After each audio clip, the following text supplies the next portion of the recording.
Continuando a nossa aula sobre o período entre guerras, a crise de 1929, na aula passada nós vimos como aconteceu a quebra da Bolsa de Nova York, o funcionamento de uma bolsa de valores, o que é uma ação e como ocorreu a quebra da bolsa em 1929, causando uma das maiores crises do capitalismo da história.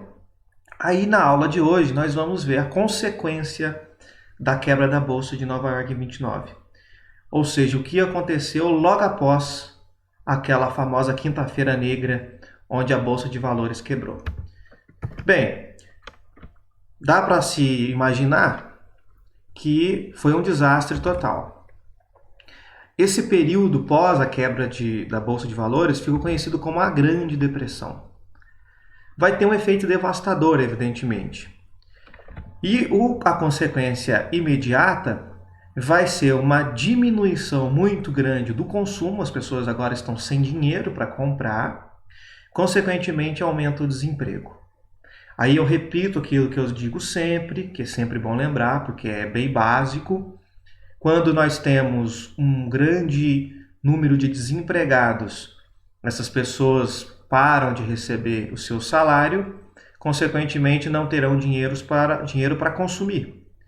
Essas pessoas não consumindo significa que as lojas não vendem, as lojas não vendendo não compram das fábricas, as fábricas não vendendo diminuem ou param a produção e ao fazer isso são obrigadas a demitir mais funcionários e esse ciclo se repete. Portanto, é muito difícil sair de uma crise econômica porque é um efeito dominó.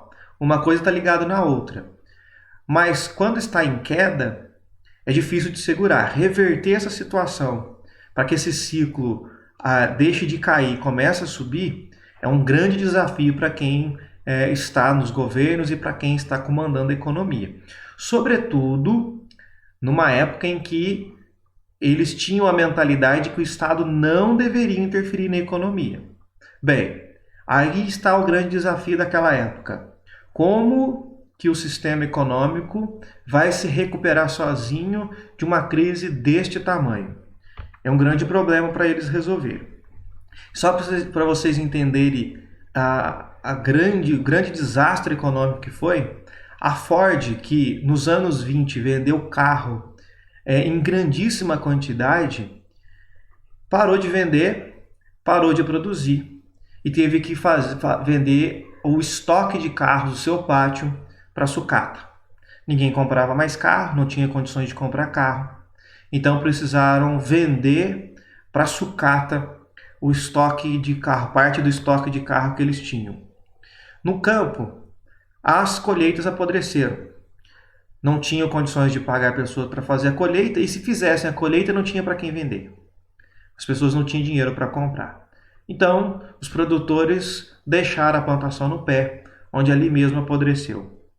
Os pecuaristas, aqueles que criavam rebanhos, sacrificaram o rebanho porque também não tinham condições de comprar ração e alimento para os seus animais.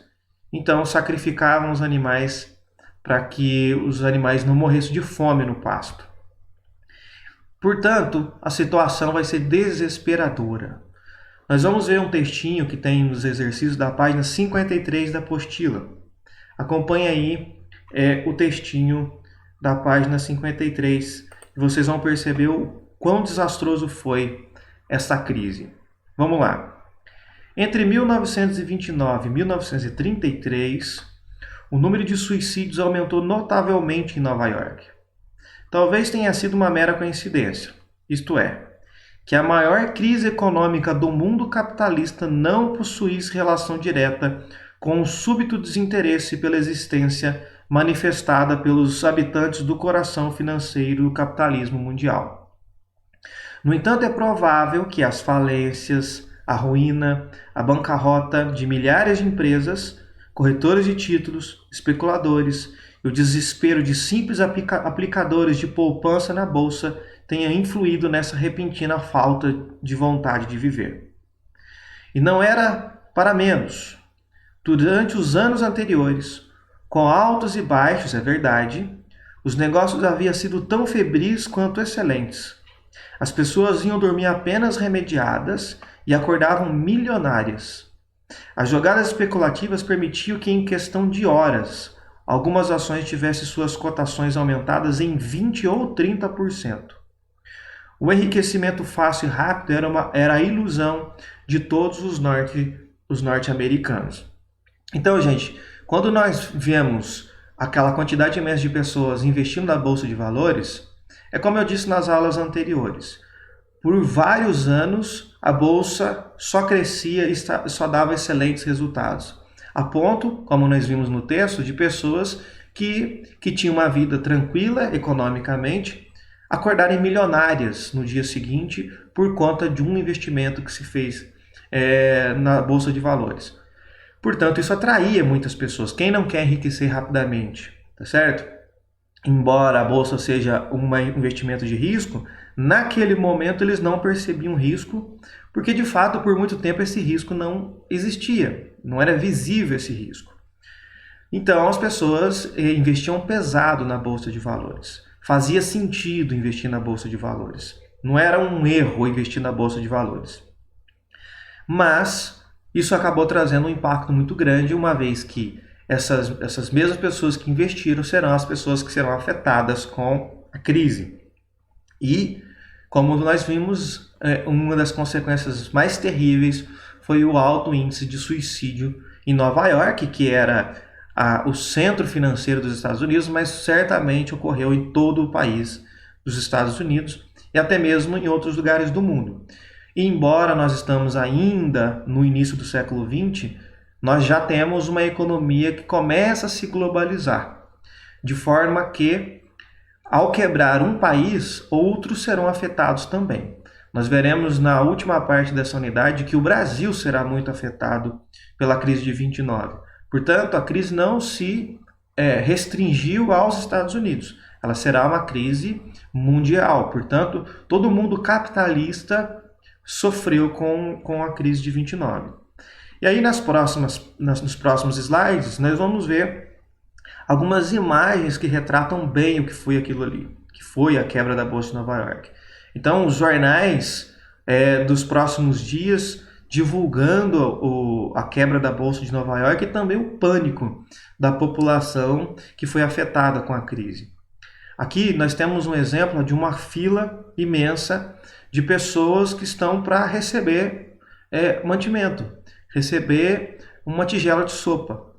Então, em muitos desses lugares, a fila não era para pegar uma cesta básica para as próximas semanas, não, era para a alimentação daquele dia, para a alimentação daquele momento. E famílias inteiras precisam se alimentar e terão que pegar essas filas para não morrer de fome.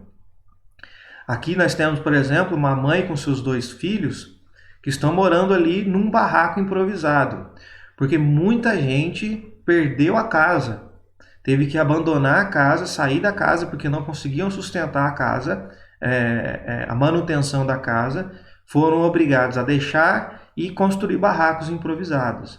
Então, o número de pessoas que ficaram desamparadas, que perderam a sua própria casa nesse momento, foi um número muito significativo, um número muito grande.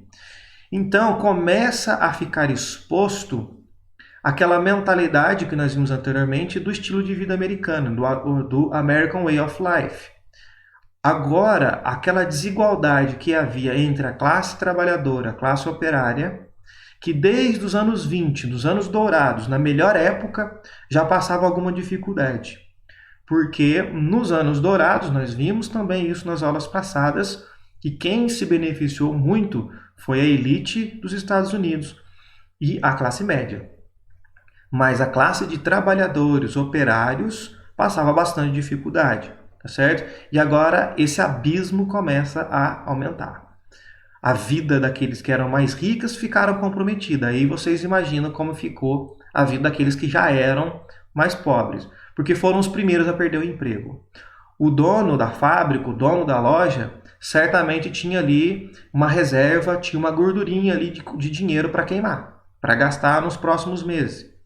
Os operários, que já comprometiam o seu salário mês a mês, ao perder o emprego, ele fica sem nada já no próximo dia. Então, quem será os mais afetados? Claro, os mais pobres, a classe de operários.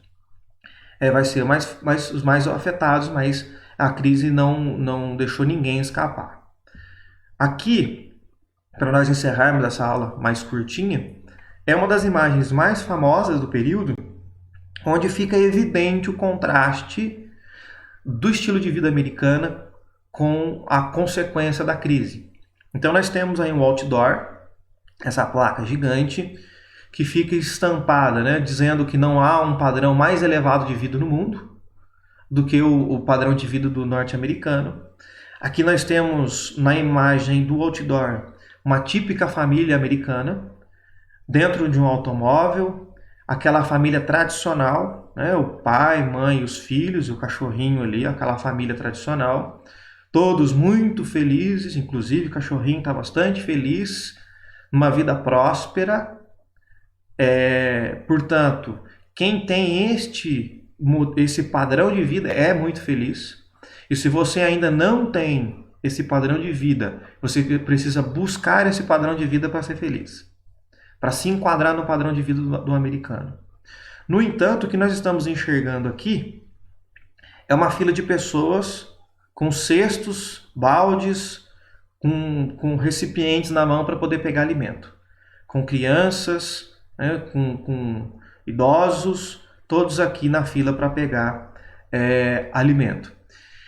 E aí um detalhe muito importante aqui, que não podemos deixar escapar, é um problema que acontece muito ainda hoje nos Estados Unidos e no Brasil também, de certa maneira, acontece em grande quantidade, que é o seguinte: observem que esta família americana que está aqui no carro, a família tradicional americana, são brancos. Agora observem as pessoas que estão na fila para conseguir alimento. Predominantemente negros. Então, desde os anos 20, sobretudo pela questão racial, e vocês lembram que eu disse na primeira aula sobre a Ku Klux Klan, onde havia supremacistas brancos. Esse grupo de supremacistas brancos é aqueles que tinham coragem de se revelar como racistas e perseguir e matavam os negros, mas havia uma grande parcela, como ainda há, da sociedade norte-americana, que é extremamente racista, mas é um racismo tanto quanto velado, escondido, tá certo? Portanto, desde os anos 20, nos anos dourados, na época de maior crescimento econômico dos Estados Unidos, a população negra era a que mais sofria, porque boa parte dos operários eram negros. Então, quem já tinha uma vida difícil, as famílias negras nos Estados Unidos já tinham uma vida difícil na época em que as coisas estavam indo muito bem economicamente. Quando vem a crise, serão eles os mais afetados de cara, tá certo?